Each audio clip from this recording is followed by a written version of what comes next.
Hey guys, welcome to Contest Prep University. I'm Klemczewski with Adam Atkinson. We're in episode 5 of our series, Increasing Energy Expenditure.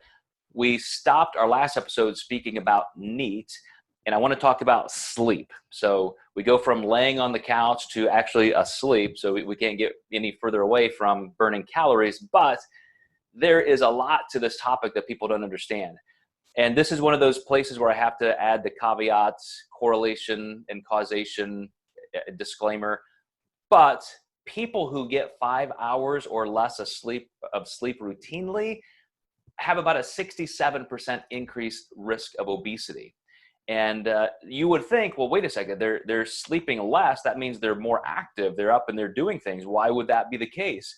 We all know what it feels like to be sleep deprived.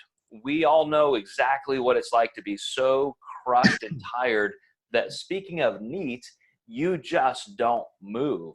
And then you also start to conflate those feelings of fatigue with hunger. So I would like to hear from your perspective, Adam. How much do you speak about sleep with your clients? And do you see a difference? Because I've got some stories as well, but I'd like to hear from your perspective what you've seen in the realm of sleep. Yeah, so I do talk about sleep pretty often with my clients, especially when they're at a sticking point where we're looking at food logs. Those look good. Usually sleep will be one of the next things I bring up. Oftentimes, clients don't focus on this as much as they could. And when they're training for a show, they've got multiple hours of gym and cardio combined. That can make it tough to feel like you have the time to sleep when you're getting other things done in life.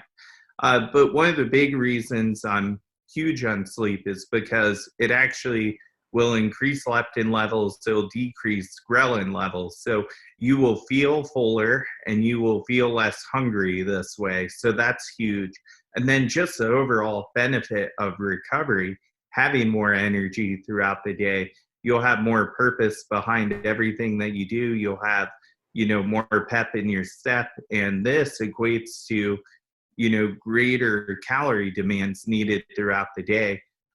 We've all seen people who are extremely tired or moving slow, and then we've seen those same people when they have more energy, and when they have more energy, they're burning more calories. So it's something that we touch on quite a bit through prep. Yeah, it definitely has something to do with the NEAT as well as the actual cellular metabolism. There's also great research showing that somebody who's getting less sleep, your immune system is going to be much more at risk, and so you can count on a couple extra illnesses per year. And of course, that's going to take time away from the gym potentially. But I would recommend this. I've done this with clients. I've said, okay, here we're hitting these plateaus. You're not losing quite as much as you should be. Let's talk about sleep. And those are often the clients who are getting 4 or 5 hours of sleep a night. And I'll say, listen, you have to consider this just as important as your training. So let's, put the guilt and the shame aside that you're actually a human who requires some sleep, and you're going to have to give yourself that level of self-care. Well, let's just try it for a week or two. Let's increase that sleep by an hour, hour and a half. And I mean, just like clockwork, Adam, they start losing much more quickly.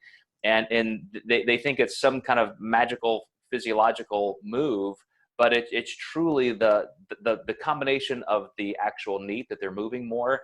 And then you're getting into the realm of things like cortisol, which is elevated, and it decreases your cellular metabolic activity. It just, your entire body is in chaos.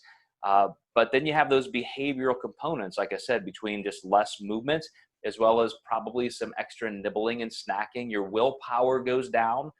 Your willpower reserves are actually a depletable resource in your brain, and those go down. And so people tend to eat a little bit more, maybe even binge more often. It's sleep is just a huge pivot point for energy expenditure.